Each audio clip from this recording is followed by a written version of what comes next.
Next हमारी unit है unit number 6 +1 class gravitation. इसमें हमारा फर्स्ट टॉपिक होगा व्हाट इज ग्रेविटेशन एंड इसके बाद हम पढ़ेंगे न्यूटन्स लॉज ऑफ ग्रेविटेशन। तो सबसे पहले हम पढ़ते हैं कि ग्रेविटेशन क्या होता है।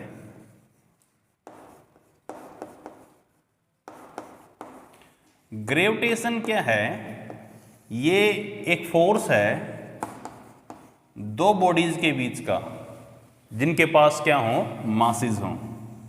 अगर दो बॉडी हैं जिनके पास मासेस हैं, m1 m2 मास मान लेते हैं इनके, तो ये दो बॉडीज के बीच का फोर्स है। ये फोर्स ये बोलता है कि दो बॉडी जिनके पास मास है वो एक दूसरे को अपनी तरफ खींचते हैं, यानी it is a attractive force. Gravitational force जो है ये एक अट्रैक्टिव फोर्स है between two bodies having masses. अब यहाँ पे क्वेश्चन है कि मास क्या होते हैं, मास किसको बोलते हैं? मास किसको बोलते हैं? Matter contained by the body. Matter contained by the body is called मास। एक बॉडी में क्या कुछ है, उसके अंदर क्या कुछ भरा पड़ा है, उसको क्या बोलते हैं? मास बोलते हैं। यानी दो बॉडी जिनके पास मासेस है उनके बीच में अट्रैक्टिव फोर्स होंगे, जिस फोर्स को नाम दिया गया ग्रेविटेशनल फोर्स। न्यूटन्स ने क्या किया, इस फोर्स का वैल्यू बताया और फार्मूला दिया। न्यूटन्स लॉ ऑफ ग्रेविटेशन क्या बोलता है? इसके अकॉर्डिंग दो बॉडी होंगी जिनके पास मासेस होंगे। इसका मास मैं m1 मान लेता हूँ, फर्स्ट बॉडी है। इसका मास मैं m2 मान लेते हैं, ये सेकंड बॉडी होगी कोई, m2। Body A body B मान लेते हैं और ये इनके बीच का डिस्टेंस है, सेंटर से माप रहे हैं, डिस्टेंस r। तो न्यूटन्स लॉ ऑफ ग्रेविटेशन क्या बोलता है, राइट कीजिए, लिखिए the force of attraction between two bodies having mass is directly proportional to product of the masses. Directly proportional to product of the masses and inversely proportional to square of distance between them. Inversely proportional to square of distance between them. जो यहाँ पे बोला गया definition के अंदर उसको मैं लिख रहा हूँ। फर्स्ट मैंने बोला था कि force of attraction between two bodies is directly proportional to product of the masses. Masses की गुणा के प्रोपोर्शनल होगा force, and force is inversely proportional to square of distance between them. Square of distance between them, दोनों को मिला के एक equation में इसको ऐसे लिखा जा सकता है m1 m2 by are square. ये साइन ऑफ प्रोपोर्शनैलिटी है, इसको हटाने के लिए हम क्या करते हैं, कांस्टेंट से मल्टीप्लाई करते हैं इक्वेशंस को। f is equal to g m1 m2 by are square. This is the formula for gravitational force. इसमें g क्या है, वेयर g इज, g को नाम दिया गया ग्रेविटेशनल कांस्टेंट।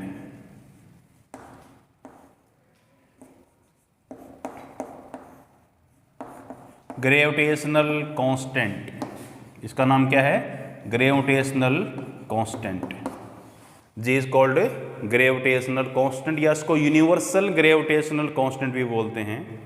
ठीक है, अब हम g के बारे में थोड़ा सा डिस्कस करेंगे कि g क्या होता है, यूनिवर्सल ग्रेविटेशनल कांस्टेंट। अब इसमें देखते हैं जो g बना है इसका यूनिट क्या होगा, यूनिट ऑफ g।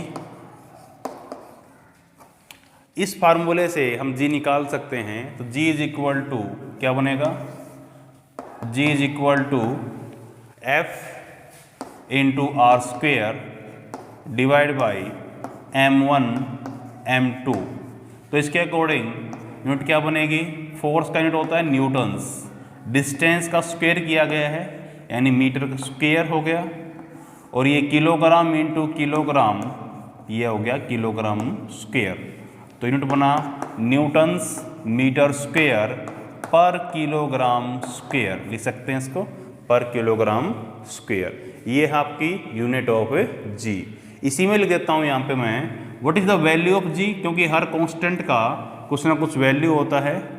तो value of G is equal to, इसका वैल्यू होता है 6.67 10⁻⁻11 newtons metre square per kilogram square. This is the value of G.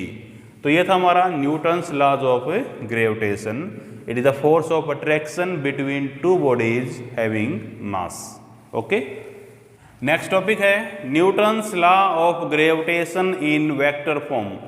क्योंकि आपको पता है कि फोर्स एक वेक्टर क्वांटिटी है, तो उसके अकॉर्डिंग इस पूरे फार्मूले को हम कैसे लिखेंगे देखिए, या इसको इन टर्म ऑफ पोजीशन वेक्टर ले सकते हैं। देखो कैसे होगा।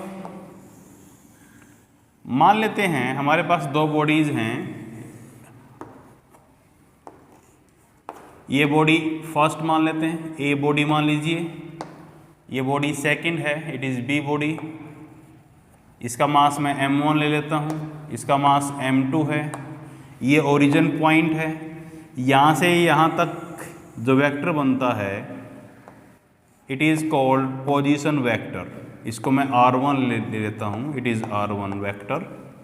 और यहाँ से इसकी पोजीशन बताने के लिए जो वेक्टर बना हुआ है it is position vector r2, it is position vector r2। और ये इनके बीच का डिस्टेंस है, इसको मैं a भी ले सकता हूँ या आगे कुछ वैल्यू लिख देंगे इसकी वैल्यू को। तो हमारे पास दो बॉडीज़ हैं, body A body B, mass m1 mass m2, having position vector r1 position vector r2। तो इनके बीच में कुछ ना कुछ तो फोर्स होगा। तो इसको निकालने के लिए देखिए हम क्या करते हैं, मान लेते हैं लेट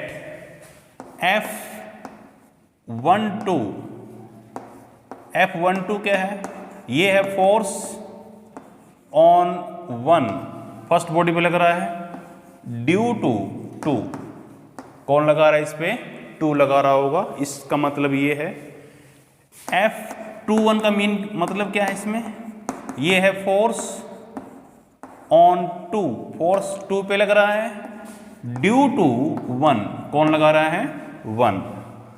क्योंकि किसी भी वेक्टर को हम रिप्रेजेंट करते हैं डायरेक्शन की फॉर्म में उसके यूनिट वेक्टर से, तो उसको मैं लिख देता हूं r12, ये है यूनिट वेक्टर। इसको लिख देते हैं यूनिट वेक्टर फ्रॉम 1 to 2, 1 से 2 की तरफ जाएंगे तो इसका यूज करेंगे हम r12 का। और r21 यूनिट वेक्टर होगा, it is a unit vector from 2 to 1, 2 से 1 की तरफ, ये हमारा होगा यूनिट वेक्टर्स। तो हमको दोनों बॉडी पे फोर्स निकालना है F12 और F21। हमें निकालना है एक बार फोर्स फर्स्ट बॉडी पे ड्यू टू सेकंड, फिर निकालना है सेकंड बॉडी पे ड्यू टू फर्स्ट। देखिए तो हम पहले निकालते हैं force on one due to two, one पे निकालना फोर्स टू की वजह से, इसको मैंने लिखा था F12। फार्मूले के अकॉर्डिंग क्या होता है, G m1 m2 by distance का स्क्वायर। इनके बीच का डिस्टेंस कितना है, AB मान लेते हैं, इट इज AB स्क्वायर। और 1 पे 2 लगा रहा फोर्स, तो किस तरह का फोर्स है, ये अट्रैक्टिव फोर्स है। यानी 1 को कौन खींच रहा होगा, अट्रैक्ट कर रहा होगा 2। तो कैसे कर सकता है, ऐसे, इसका डायरेक्शन कहाँ होगा, ऐसे होगा, ये होगा फोर्स 1 2। डायरेक्शन कैसे होगा इसका, ऐसे, 1 से 2 की तरफ जा रहे हैं हम लोग। तो अगर हम 1 से 2 की तरफ जा रहे हैं तो हमारा यूनिट वेक्टर होता है r122 फ्रॉम 1 to 2। ठीक है, अब हम वैल्यू निकालते हैं ए बी का वैल्यू कितना होगा। इसके लिए मैं ट्रायंगल्स यूज करता हूँ। In the triangle O A B, in the triangle O A B, इस ट्रायंगल के अंदर हमें चेक करना है एक वेक्टर तो R1 बन रहा है, एक वेक्टर AB बन रहा है, एक वेक्टर R2 बन रहा है। R2 जो वेक्टर है ये इन दोनों के अपोजिट ऑर्डर में आया हुआ है, क्योंकि यहाँ पे हेड टू हेड स्ट्राइक हो रहे हैं। और रिजल्टेंट वेक्टर क्या होता है, जिसका हेड दूसरे वेक्टर के हेड से स्ट्राइक होता है उसको क्या बोलते हैं हम लोग, रिजल्टेंट वेक्टर। तो इसका रिजल्टेंट वेक्टर क्या होगा, R2 होगा। तो लिख कैसे सकते हैं इसको, R2 is equal to R1 plus AB, R1 plus AB। एक वेक्टर ये है, एक वेक्टर ये, दोनों को जोड़ा तो थर्ड वेक्टर बना। It is a triangle of vector addition. तो मेरे को AB निकालना है, what is the value of AB, तो क्या बनेगा, it is R2 minus R1 vector. या इसको मैं ऐसे भी लिख सकता हूं, it is R12 vector form में, 2 में से 1 को माइनस किया गया। तो इसके according what is the value of F12, F12 का वैल्यू क्या रहेगा, F12 is equal to GM1 M2 by AB square. Vector का फॉर्मेशन में लिखें तो कैसे लिखेंगे इसको, ऐसे AB मैग्नीट्यूड की टर्म में स्क्वेयर और R12 यूनिट वेक्टर्स। तो कैसे लिखा जाएगा, देखिए GM1 M2 बाई कैसे लिखें, R12 वेक्टर का मैग्नीट्यूड का स्क्वायर और R12 unit vectors, R12 unit vector. It is called first equation से, ये फर्स्ट इक्वेशन बन चुका हमारा। अगर इस इक्वेशंस को, फर्स्ट इक्वेशन को मैं क्या करता हूँ, F12 GM1 M2 बाई क्या बना, R12 मैग्नीट्यूड स्क्वायर किया गया है, R12 यूनिट वेक्टर्स। अगर इस इक्वेशन को R12 मैग्नीट्यूड से गुना करते हैं और R1 मैग्नीट्यूड से डिवाइड करते हैं, R12 मैग्नीट्यूड से मल्टीप्लाई किया, R12 मैग्नीट्यूड से क्या किया, इसको डिवाइड किया, तो इक्वेशन पे कोई फर्क नहीं पड़ेगा। लेकिन ये चीज़ क्या बन जाएगा ऊपर वाला, इट बिकेम कंप्लीट वेक्टर। तो इसको मैं लिख सकता हूँ F12 is equal to GM1 M2 by, ये पावर क्या हो गया 3, R12 मैग्नीट्यूड का पावर 3 और R12 it became complete vector. It is equation number second and it is a vector form of force. Okay, ये मैंने निकाल लिया F12 का वैल्यू कितना होगा। सिमिलरली हम क्या कर सकते हैं, F21 को भी निकाल सकते हैं। यहां पे ले लेते हैं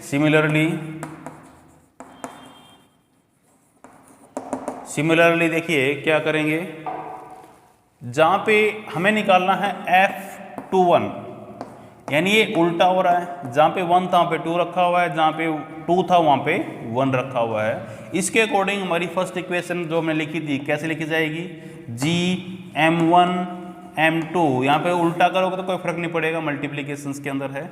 यहाँ पे कैसे लिखेंगे, R21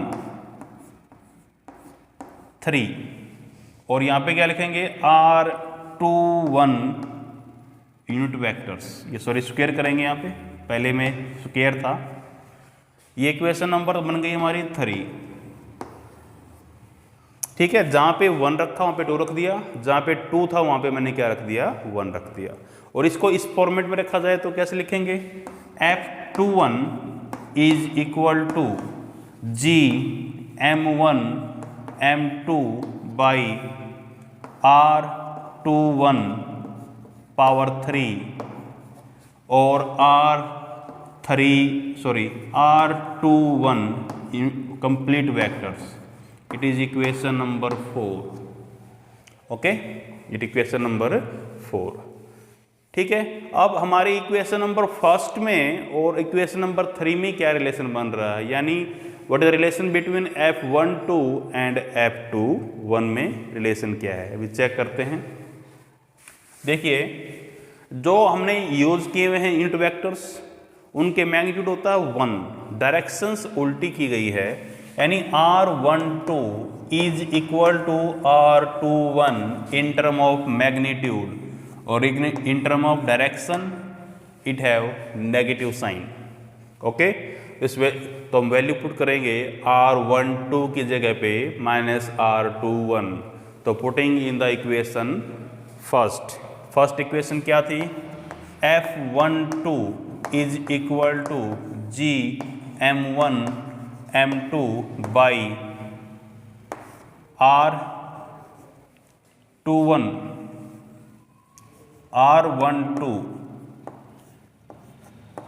in term of magnitude और R12 यूनिट वेक्टर्स। ये हमारी फर्स्ट इक्वेशंस बन रही थी। अब देखिए इन टर्म ऑफ मैग्नीट्यूड मैंने बोला कि वैल्यू बराबर होती है, मतलब क्या है, R12 in term of magnitude is equal to, ये स्क्वायर होगा भाई, ये स्क्वायर करते हैं, R21 वेक्टर आर इक्वल्स, ये जो डिस्टेंस है ए और बी के बीच का ये बराबर रहेगा इन टर्म ऑफ मैग्नीट्यूड, डायरेक्शन की टर्म में ये उल्टा पॉइंट पे बनेगा। तो इसकी जगह पे हम रख देते हैं R12 की जगह पे -R21।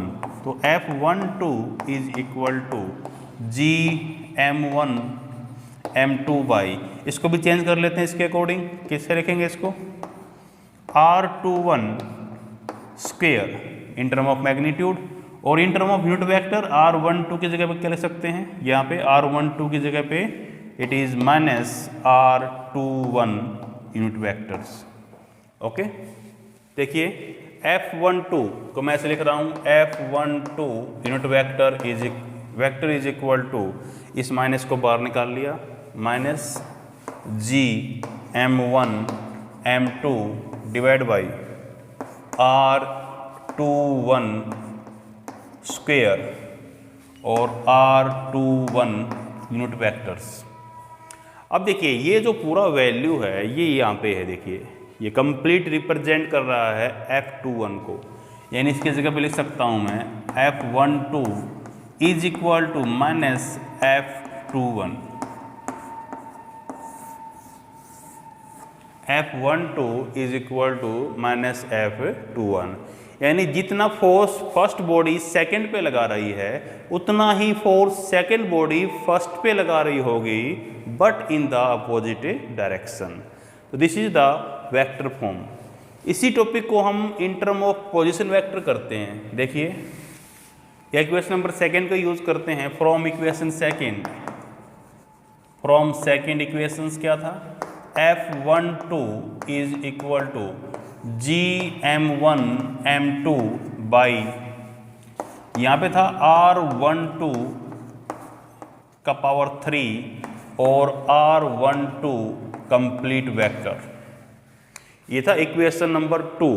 और हमको पता है R12 का वैल्यू था वो हमने निकाल चुके थे हम लोग in term of vector, it is R2 -R1। तो कैसे लिखेंगे इसको, देखिए F12 is equal to GM1 M2 by, it is R2 -R1, इसका चाहिए मैग्नीट्यूड का पावर 3 और R2 -R1 वेक्टर। तो this is the force in term of magnitude, sorry in term of position vector. This is the force F12 in term of position vector. अगर इसको मेरे को F21 लिखना हो, F21, तो क्या करेंगे डिफरेंस, जहाँ पे 1 है वहाँ पे 2 कर देंगे, जहाँ पे 2 है वहाँ पे 1 कर देंगे। तो कैसे लिखेंगे इसको, देखिए इसके according GM1 M2 by R, जहाँ पे 2 है वहाँ पे 1, R1 -R2 का पावर 3 और यहाँ पे लिखेंगे R1 -R2 vectors. This is the force between two bodies in term of position vector. Next topic है प्रॉपर्टीज ऑफ ग्रेविटेशनल फोर्स। जो फोर्स हम पढ़ रहे हैं उसका प्रॉपर्टीज क्या क्या है। तो पहला प्रॉपर्टी लिखिए, फर्स्ट पॉइंट राइट कीजिए, it is a attractive force. First point है it is a attractive force. ये दो बॉडीज के बीच का अट्रैक्टिव फोर्स है। M1 M2, it is a attractive force. Second, it is a central force. ये एक central force है जिसका डायरेक्शन बॉडी के सेंटर की तरफ जाता है हमेशा. It is a central force. Third point, it obey inverse square law. It obey inverse square law. जो फोर्स है वो डिपेंड करता है इनवर्स डिस्टेंस के स्क्वायर के ऊपर. It obey inverse square law. Okay. Fourth point, इसका रेंज क्या होता है? Range of this force, range of force is infinity. जहाँ तक बॉडी दिखाई देंगी आपको वहाँ तक इसका रेंज हो सकता है. यानी जितना डिस्टेंस बढ़ेगा उसके अकॉर्डिंग फोर्स का वैल्यू कम तो हो जाएगा, लेकिन इन्फिनिटी तक की बॉडी को क्या कर सकता है? ये अट्रैक्ट कर सकता है. और इस फिफ्थ पॉइंट करते हैं, it's field particle is graviton. It's field particle is graviton. Graviton और फोटॉन्स को फिजिक्स मासलेस पार्टिकल कंसीडर करती है at rest condition. It's field particle is graviton. तो ये था भी आपका properties of gravitational force. Gravity, gravity क्या होता है? देखिए, ग्रेविटी भी ग्रेविटेशनल फोर्स ही है, लेकिन इस ग्रेविटी के अंदर एक बॉडी को कंपल्सरी अर्थ कंसीडर किया जाता है. यानी ग्रेविटी अर्थ और बॉडी के बीच का अट्रैक्टिव फोर्स है. लिखिए ग्रेविटी क्या होती है. लिखो, it is the force of attraction. It is the force of attraction by earth on the body, by earth on the body towards the centre of the earth, towards centre of the earth. Earth क्या करती है? किसी body को अपने centre की तरफ खींचती है विद सम फोर्स. इस फोर्स को नाम दिया गया ग्रेविटी. ओके. अर्थ क्या करती है? किसी बॉडी को अपने सेंटर की तरफ खींचती है. It is called gravity.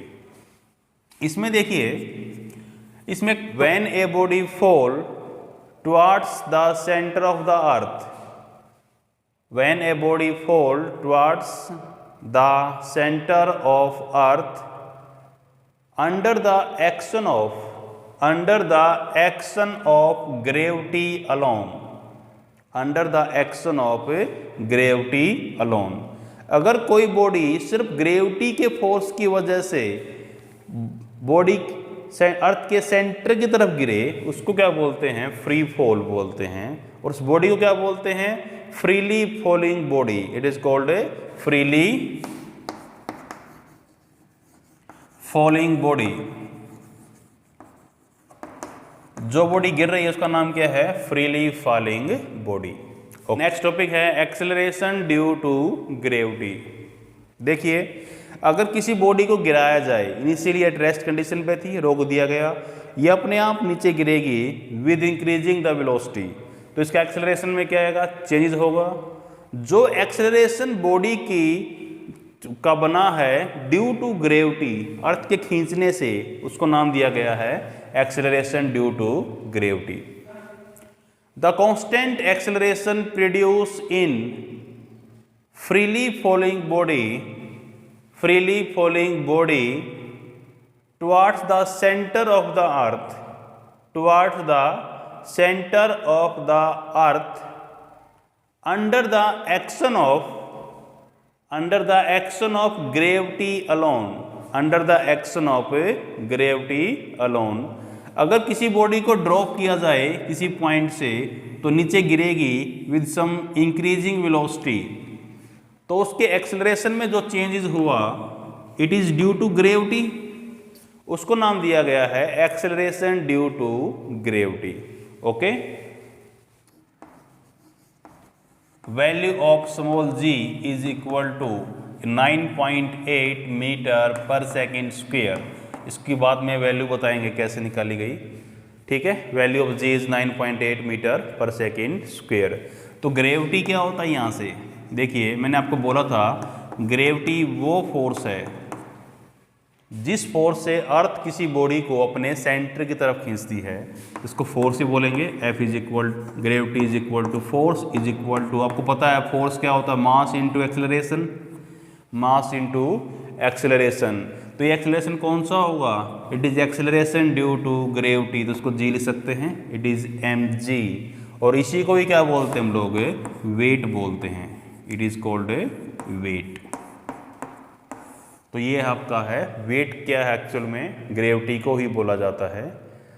हो जाएगा। नेक्स्ट टॉपिक हम करते हैं difference between weight and mass, difference between weight and mass. तो पहला पॉइंट जो लिखते हैं वो डेफिनेशन लिखेंगे दोनों की। तो यहाँ पे लिखिए मास क्या होता है, फर्स्ट में मास लिखिए matter contain by the body is called mass, is called a mass। पहला पॉइंट है matter contained by the body is called a mass. Weight क्या होता है, डेफिनेशन लिखिए, it is the force of attraction, it is the force of attraction by earth on the body towards the center of earth, towards the center of earth। Weight क्या होता है, ये force of attraction है on the body by earth towards the centre of the earth. Second, unit क्या होती है मास की, unit of mass होती है किलोग्राम, केजी से लिखते हैं। और सेकंड पॉइंट वेट के क्या होता है, यूनिट ऑफ वेट, क्योंकि वेट एक फोर्स है, यूनिट क्या होगी इसकी, न्यूटन्स, क्या होगी, न्यूटन्स। थर्ड पॉइंट हम करते हैं, जो मास है वो हमेशा पॉजिटिव होता है, इट इज ऑलवेज पॉजिटिव, हमेशा मास क्या मिलेगा, पॉजिटिव। ये जीरो और नेगेटिव नहीं हो सकता, इट नेवर बी जीरो और नेगेटिव, और नेगेटिव। जो वेट है वो तीनों हो सकते हैं, it may be positive, negative and zero. ये आगे बताएंगे आपको, zero, it may be positive, negative and zero. ठीक है, ये 3 पॉइंट हो चुके हैं। फोर्थ पॉइंट लिखते हैं यहाँ पे, मास को मापने के लिए हम डिवाइस यूज करते हैं फिजिकल बैलेंस। लिखिए mass is measured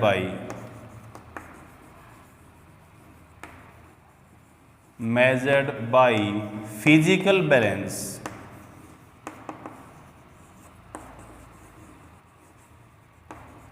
mass is measured by physical balance. आपने देखा होगा तराजू जैसा एक डिवाइस होता है ज्वेलरी शॉप्स के अंदर, तराजू को ही क्या बोलते हैं हम लोग, फिजिकल बैलेंस बोलते हैं। This is the physical balance, यहाँ पे मास रखा जाता है और उसको मेजर किया जाता है। फिफ्थ पॉइंट, इसका फोर्थ पॉइंट है weight is measured by spring balance.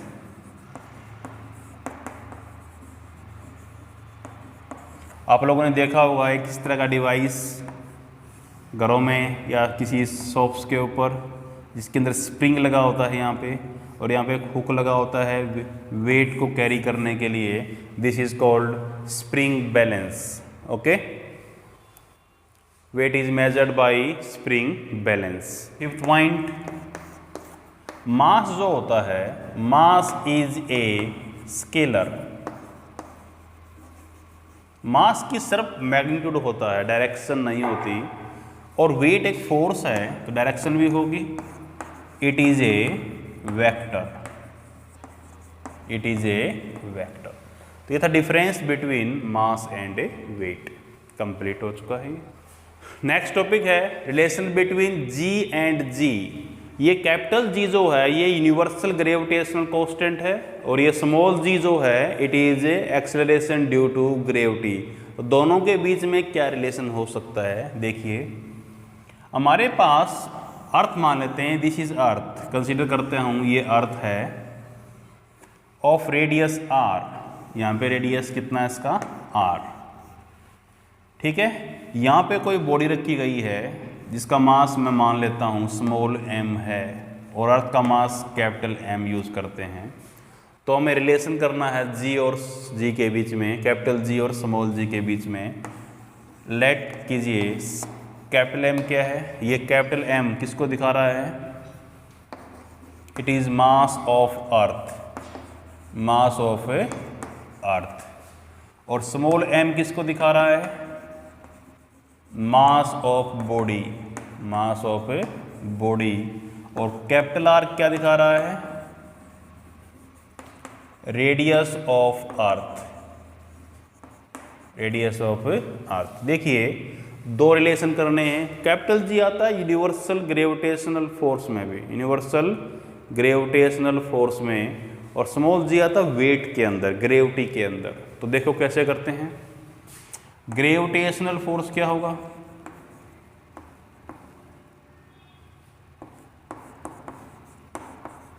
Gravitational force between body and the earth, F is equal to, formula क्या बनेगा? G mass of earth, mass of the body, and distance between the earth and body from the centre.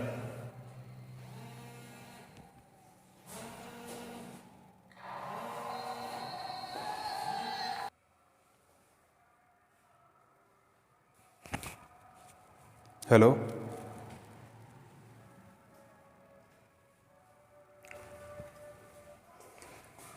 Gravitational force between earth and the body is equal to F G, mass of the earth है, mass of the body है, और distance between the centre of the body and centre of the अर्थ, ये है R square.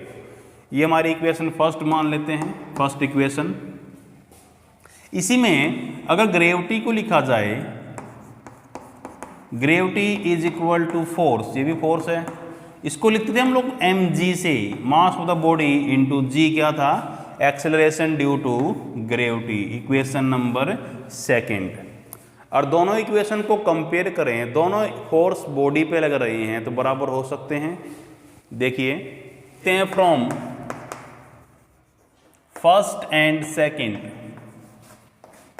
First and second, from first and second, देखिए mg is equal to gm m by are square.